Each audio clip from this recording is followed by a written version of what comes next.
ભાવનગરમાં સર્જાયેલા લઠ્ઠાકાંડમાં ભાવનગર પોલીસ મોતના આંકડા છુપાવી રહી છે તે પ્રકારના નવજીવન ન્યૂઝ દ્વારા અહેવાલ પ્રકાશિત કરવામાં આવ્યા હતા અને હવે નવજીવન ન્યૂઝના અહેવાલના પડઘા છે તે પડ્યા છે, જેની વિગતે વાત કરીશું અમારા અહેવાલમાં।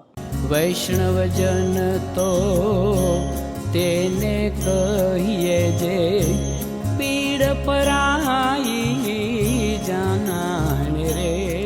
નમસ્કાર દર્શક મિત્રો, નવજીવન ન્યૂઝમાં આપનું સ્વાગત છે। હું છું આપનો યશપાલસિંહ ચૌહાણ। ભાવનગર શહેરમાં સર્જાયેલા ઇંગ્લિશ દારૂના લઠ્ઠાકાંડમાં અનેક લોકો છે તે મોતને ભેટા છે। 13થી વધુ લોકો છે તેના પરિવારના માળા છે તે વિખાઈ ગયા છે અને 60થી વધુ લોકો છે તે આ કેસમાં અફેક્ટેડ થયા હતા। સૌ પ્રથમ બનાવ છે તે 18 તારીખના રોજ છે તે સામે આવ્યો હતો કે ઉપેન્દ્રસિંહ ગોહિલ નામના ખરકડી ગામના વ્યક્તિ છે એનું ભાવનગરની સરટી હોસ્પિટલમાં છે તે શંકાસ્પદ મૃત્યુ થઈ ગયું હતું અને ત્યારબાદ તપાસનો ધમધમાટ શરૂ થતા ખબર પડી હતી કે તારીખ 17ના રોજ એક નરેન્દ્ર યાદવ નામનો વ્યક્તિ છે તેને ભાવનગરની ચિત્રા મેડિકલ સેન્ટર ખાતે સૌપ્રથમ દાખલ કરવામાં આવ્યો હતો અને ત્યારબાદ તેની તબિયત છે તે વધુ લથડતા ચિત્રા મેડિકલ સેન્ટર ખાતેથી ભાવનગરની વેદ આઈસીયુમાં તેને ખસેડવામાં આવ્યો હતો। ત્યાં તેને છે તે બ્રેઇન ડેડ છે તે જાહેર કરવામાં આવ્યો હતો અને તેનું મૃત્યુ છે તારીખ 18ના રોજ છે તે થયું હતું। આ મૃત્યુ થતાં ભાવનગરમાં જે ડોક્ટર છે ધનંજય દવે તેમને પણ છે તે શંકાસ્પદ મૃત્યુ લાગ્યું હતું। તેને લઈને તેમના દ્વારા છે તે ડોક્ટર દ્વારા કહેવામાં આવ્યું હતું કે આનું છે તે પીએમ કરવા માટે સરટી હોસ્પિટલ ખાતે મોકલવામાં આવે, પરંતુ કોઈ કારણોસર છે તે ભાવનગર પોલીસના કોઈ અધિકારીની સૂચના મુજબ છે નીલમબાગ પોલીસ સ્ટેશનના એએસઆઈ છે ઉષા ભીમાણી તેઓ આ હોસ્પિટલ ખાતે પહોંચે છે। ત્યાંથી કોઈને વિડીયો કોલ મારફતે છે તે આ મૃતદેહ છે તે દેખાડવામાં આવે છે અને તેવો પણ આક્ષેપ લાગી રહ્યો છે કે તેમના દ્વારા છે તેમના સગાનું એક મોબાઈલમાં રેકોર્ડિંગ કરવામાં આવ્યું હતું કે પીએમ છે તે અમારે કરાવવું નથી। તેને લઈને ત્યારબાદ તેમનું બોડી છે તે પ્રાઇવેટ એમ્બ્યુલન્સ મારફતે મધ્યપ્રદેશ ખાતે મોકલાવી દેવામાં આવ્યું હતું। તેને લઈને અમારા નવજીવન ન્યૂઝ છે તે આ હોસ્પિટલ ખાતે પહોંચ્યું હતું અને અનેક સવાલો છે તે ઉપસ્થિત થયા હતા કે શંકાસ્પદ મૃત્યુ થયું છે તો શા માટે તેમનું છે તે ફોરેન્સિક પીએમ ન કરાવવામાં આવ્યું, તે પ્રકારના સવાલો ઉઠાવવામાં આવ્યા હતા। એટલે કહી શકાય કે પહેલું મોત છે તે નરેન્દ્ર યાદવનું થયું હતું, બીજું મોત છે તે ભાવનગરની સરટી હોસ્પિટલ ખાતે ખરકડી ગામના વતની છે ઉપેન્દ્રસિંહ ગોહિલ તેમનું થયું હતું અને ત્રીજું મોત છે તે ભાવનગર શહેરમાં છે તે સચિનભાઈ વિકલાંગ નામના વ્યક્તિનું થયું હતું। આ કેસની તપાસ પણ જ્યારે નવજીવન ન્યૂઝ છે તે કરી રહ્યું હતું ત્યારે સામે આવ્યું હતું કે સચિનભાઈ નામના જે વ્યક્તિ છે તે સચિન સાવલિયા નામના વ્યક્તિ છે તેનું નામ સામે આવ્યું હતું। સૌ પ્રથમ સચિન સાવલિયા નામના વ્યક્તિએ પોતાના વિદ્યાનગર ખાતે આવેલા નિવાસ સ્થાનેથી 108ને છે તે 18 તારીખે સવારે ફોન કર્યો હતો કે મને આંખે અંધાપો આવી રહ્યો છે, મને ચક્કર આવી રહ્યા છે, માથું દુખી રહ્યું છે। એટલે કે જે લઠ્ઠાકાંડની અસરો હોય છે તે પ્રકારની અસરો જ તેમને જોવા મળી હતી। સચિનભાઈના પોતાના ફોન દ્વારા છે તે 108ને જાણ કરવામાં આવી હતી અને 108 છે તે સૌ પ્રથમ ભાવનગર શહેરના દિજેન વડોદરિયાની હોસ્પિટલ ખાતે તેને લઈ જવામાં આવ્યા હતા। દિજેન વડોદરિયાની હોસ્પિટલ ખાતે જ્યારે લઈ જવામાં આવ્યા ત્યારે ડોક્ટર છે તે ત્યાં ઉપસ્થિત ન હતા અને ત્યારબાદ છે સચિન સાવલિયાને છે તે ભાવનગરની આરોગ્યમ હોસ્પિટલ છે ત્યાં લઈ જવામાં આવ્યા હતા। આ સચિન સાવલિયાને હજુ આરોગ્યમ હોસ્પિટલમાં જ્યારે ઉપર ચડાવી રહ્યા હતા ત્યારે ત્યાં જ તેમનું મૃત્યુ છે તે થઈ ચૂક્યું હતું ને ડોક્ટર દ્વારા છે તેમને એક ચિઠ્ઠી છે તે લખી આપવામાં આવી હતી કે સરટી હોસ્પિટલ ખાતે પીએમ કરાવવામાં આવે।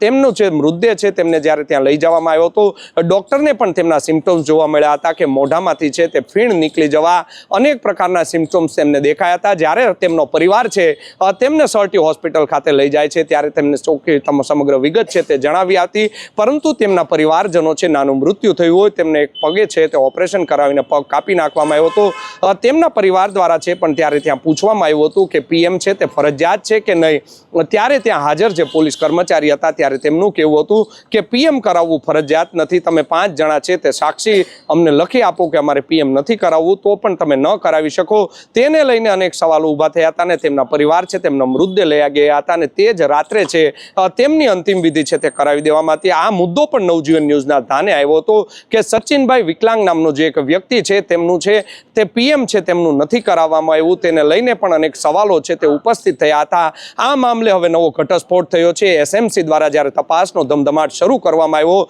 ત્યારે એસએમસીને છે તે જાણવા મળ્યું છે કે એસએમસીએ ભાવનગરના જે ઘોઘા જગત નાકા વિસ્તારમાંથી જે બુટલેગરને પકડ્યો હતો તે બુટલેગરના ફોનમાંથી સચિન સાવલિયાનો નંબર મળ્યો છે. સચિન સાવલિયાના મોબાઈલમાંથી પણ આ બુટલેગરનો નંબર મળ્યો છે. એટલે નવા અપડેટ છે, મોટો ઘટસ્ફોટ છે તે આ ઘટનામાં હવે થવા જઈ રહ્યો છે. સચિન સાવલિયાના જે ફેમિલી હતા તેમનું પણ ગઈકાલે છે સતત 4 થી 5 કલાક સુધી તેમનું નિવેદન નોંધવામાં આવ્યું છે. પરિવાર દ્વારા પણ અમારા સૂત્રો કહી રહ્યા છે કે લખાવવામાં આવ્યું છે કે સચિન સાવલિયા છે તેમને ઇંગ્લિશ દારૂ પીવાની ટેવ હતી. સતત આ દારૂ પીવાના લીધે જ તેમનું છે તે મૃત્યુ થયું છે. તેઓ પણ વટાણા છે તેમણે વેરી દીધા છે. આ મામલે છે તે હવે એસએમસી છે તે તપાસ કરી રહી છે. એટલે તેમના પરિવારનું પણ નિવેદન છે તે હવે નોંધી દેવામાં આવ્યું છે અને કહી શકાય કે નવજીવન ન્યૂઝે જે અહેવાલ પ્રસિદ્ધ કર્યા હતા તેના પડઘા છે તે હવે પડવા જઈ રહ્યા છે. નરેન્દ્ર યાદવનું પોસ્ટમોર્ટમ નહોતું કરવામાં આવ્યું, જેને લઈને નીલમબાગ પોલીસ સ્ટેશનના એએસઆઈ છે ઉષા ભીમાણી તેમને સસ્પેન્ડ કરી દેવામાં આવ્યા હતા અને મધ્યપ્રદેશ ખાતે ત્યારે તેમનું બોડી પહોંચી ગયું. ત્યાં મધ્યપ્રદેશ ખાતે તેમનું પીએમ છે તે કરાવવામાં આવ્યું છે. અને હવે આજે આ બીજો કિસ્સો હતો